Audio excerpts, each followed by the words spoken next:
And welcome again to Cottage Talk. I am Russ Goldman, and this is a special episode of Cottage Talk. I'm calling it Cottage Talk Breakdown. 5 takeaways on Fulham signing of Raul Jimenez.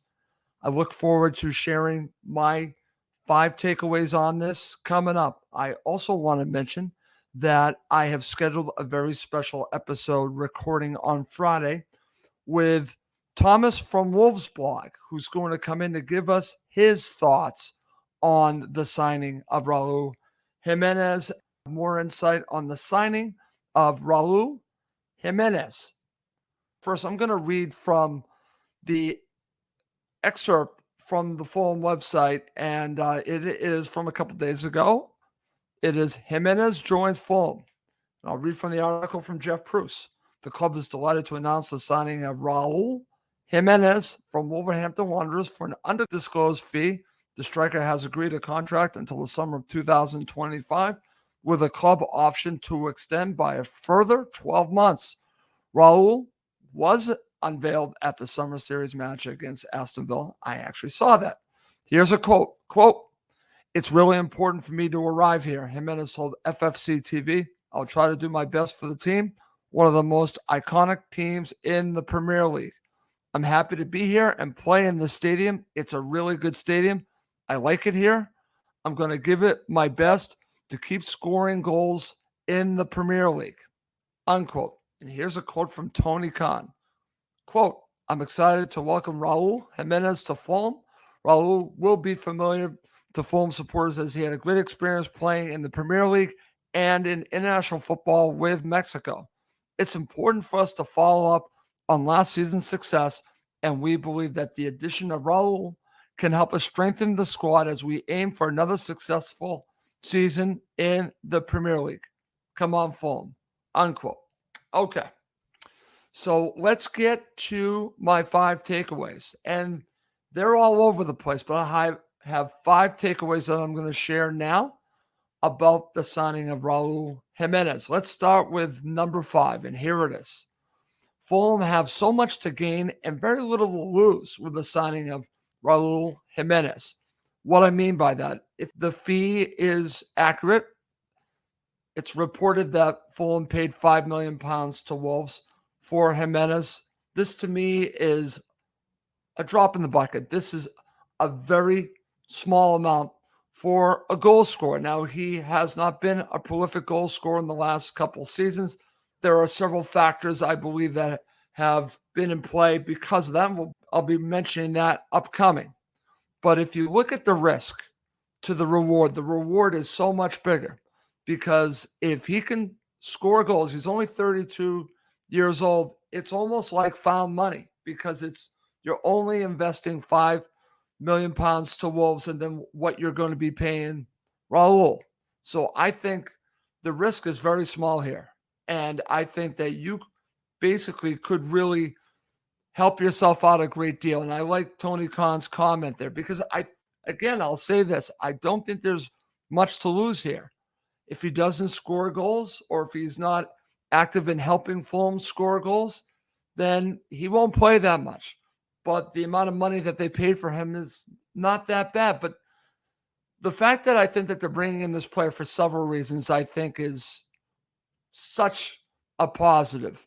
I would highly recommend, and it's on YouTube, to watch Code Red, all about the situation with Raul Jimenez that actually Wolves themselves put out. Please check that out. You're going to learn a lot about Raul Jimenez, the head injury that he suffered, all about that, and his recovery. You're going to learn about that. And I got to tell you, after watching that, I'm so glad that he's a Fulham player. I absolutely am. I'm rooting for Raul Jimenez to be a huge success at Fulham Football Club. He's been to hell and back with this injury, and I hope he is a massive success at Fulham Football Club.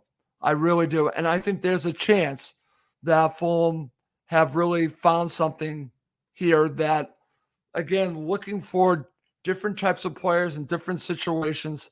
And this is one that could really work out, and the risk is very small. I'm so happy that Raul Jimenez is a Fulham player right now. That's number 5. Number 4, could there be several factors for the difference in his form after he returned from the head injury? Now, I'm going to be going into talking about this in more detail when I ask Thomas Baugh on the next episode, but I believe that there are several factors. And going into this, Jimenez was in good form, and then unfortunately he got this head injury against Arsenal that was horrible. And like I mentioned, go watch Code Red and you'll see how horrible it was. Thankfully, he was able to recover, most importantly, to make it through alive. And then to be able to play football once again is a miracle. So for me, that's a factor, obviously, in potentially why his form is not what it was before the injury, because again, it has to affect him. Absolutely has to affect him. However, if you watch the video of Code Red, you'll see how hard this player worked to get back in form. Jimenez, he worked really hard. So what's interesting about this, I think a factor in his lack of form could potentially be, along with recovering from the head injury, is the change in managers that he dealt with. I mean, that can be a factor in a player in form and not in form. We've seen players really improve under Marco Silva. And I'm going to refer back to the video. You'll see how close the relationship was between Nuno and Raul Jimenez. Him leaving Wolves could be a huge factor in why he was not the exact same player after the injury. Obviously, the injury is a major factor in all this, but like I mentioned, I think that there's another factor, and I think the change in manager twice could really be a factor in why you see his form not at the level it was before the accident, the head injury. So I just want to keep that in mind, that he was in his best form of his life playing under Nuno. And then he has the head injury, Nuno leaves, and his form, along with the remnants of the injury, I think losing Nuno could have been a factor here in why we did not see the same player. Also, obviously, the injury itself. So just keep that in mind. And I will be asking Thomas Baugh his thoughts on the change of managers, and could that be a factor in his play after the injury? Because, again, I think it is a factor. We've seen it with other players. If you play for the right manager, especially a manager that you work very well with, you can thrive. If you're now working with different managers with different systems and different ways of playing, maybe it didn't play to his strengths. I don't know, but I will be talking to Thomas Baugh about that. And I will just say this: Raul Jimenez has a clean slate with me, and I want to see him succeed. I absolutely do. Number 3, I'm going to refer back to the video Code Red one more time. It's pretty obvious to me, if you watch the video, that this is one well-loved player at Wolves. He absolutely was. They loved singing his name after he scored goals. And when he came back from the injury and he scored a goal, the place erupted. Molyneux erupted. And they have a huge affection for this player. It's obvious when you see him in interviews and you watch this video, the type of personality this person is. We are getting a quality human being coming to Fulham Football Club. I can see it. And that is, I think, a huge bonus. Not just him playing football, it's the person we're getting. In fact, I won't even call it a bonus. I would say that's the main factor, not the bonus. The main factor is we're getting a wonderful person joining Fulham Football Club that was well-loved at Wolves. There's a reason for it. It's not just the goals he scored. It's the person, Raul Jimenez. Just want to say that. Okay.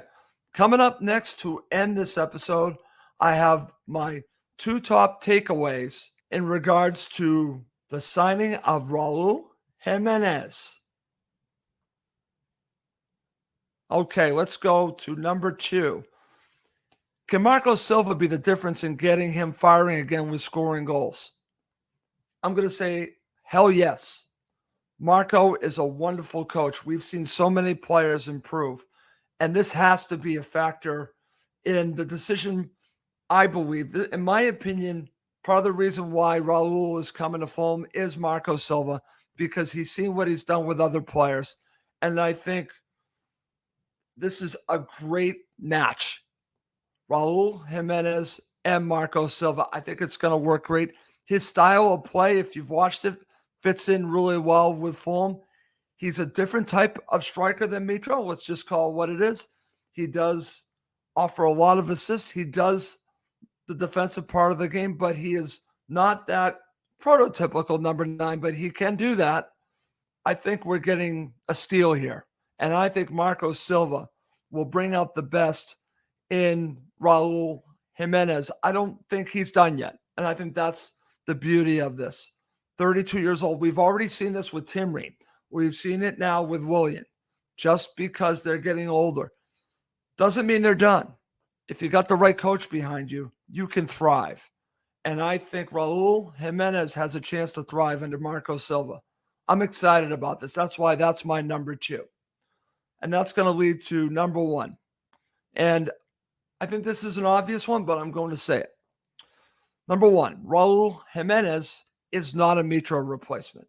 Now, if you are on social media, you can see the supporters of the club in Saudi Arabia that want Mitro all excited because they believe Raul Jimenez is a Mitro replacement. And I just don't see it that way at all. I see him as a piece of the puzzle, making Fulham better. I see him as potentially, and I hate to say this, as a replacement for Rodrigo Muniz, potentially Carlos Vinicius, maybe both. I'm not sure about that. But Raul Jimenez is not being brought in to fill the boots of Alexander Mitrovic. I just don't believe that. I think that he's being brought in to basically give Marco another offensive option. Whether he starts, whether he comes off the bench, I think this is going to be a great situation for Raul Jimenez. And I don't think that he is going to be the replacement. Could he potentially play that role in the beginning? Possibly. Absolutely, he could be playing that role. But I don't think that's the reason he's being brought in. I think he's being brought in to give Fulham another option. If Mitro goes. I think Fulham will bring in a top-flight striker to go along with Raul Jimenez. He, to me, is just another piece, another offensive piece that hopefully will be firing on all cylinders under Marco Silva. I'm excited about this signing. I really am. After watching the video, I'm a big fan of Raul Jimenez, the person, and I certainly want him to succeed at Fulham Football Club. And I just want to mention this. Anyone that has seen the highlights of his appearance at the match in Orlando before the match began, if you see the look on his face walking around, he's excited to be representing Fulham Football Club. That's the type of player I want at Fulham Football Club. I want someone that wants to play for the club. And I'm excited that he's going to be part of the club, a part of this gigantic jigsaw puzzle that Marco Silva is putting together. This is a positive first step, in my opinion, bringing in Raul Jimenez. But absolutely, he is not a Mitro replacement. He is not. I'm still waiting for Mitro to go. Everyone's telling me he's going. I've been on several shows and saying, do not sell Mitro. He's still a Fulham player. It could happen, but Jimenez is not going to be his replacement. He could fill his boots for a little bit, but that's not, I believe, what his ultimate role will be with Fulham Football Club. He's just going to be an offensive weapon that Fulham can use, simply put. But I don't think he will be the main striker. I could be wrong. But I look forward to him playing for Fulham Football Club. And that's why that's my number 1. Okay. So to wrap up this episode, I just want to mention I did have a chance to stay up late and watch the match for Fulham against Aston Villa. It's really not a lot to tell you. It really looked like a friendly. The pitch was horrible. They were coming off of a thunderstorm. And Fulham, I thought, had a subpar performance in the first half, better in the second half. And kudos to Aston Villa for winning 2-0. Big deal. In the big scheme of things, it doesn't mean much because if you look at the players that Fulham did not have on the pitch, you'll know that this is strictly a friendly when you're trying to get up the fitness. You're trying to look at players, but that's not what it's about. It's not really about winning and losing. It would have been nice to win, but it doesn't do anything for me. The fact that they lost, it means nothing. Absolutely nothing. It's just getting everyone up to speed. That's all I'm going to say about it. There's really not much to talk about it. This was a match that I'm going to be glad to forget because there really wasn't much in it. Not at all. And I'll just leave it at that. The one last thing I will say, if I'm going to give a man of the match, I would say it would have to be Sasa Lukic. He continues to improve and looks like he could have a bigger role this season in Fulham Football Club. Okay. Well, that's going to do it for this episode of Cottage Talk. As always, please do subscribe on YouTube and Apple Podcasts. It does help other Fulham supporters find us.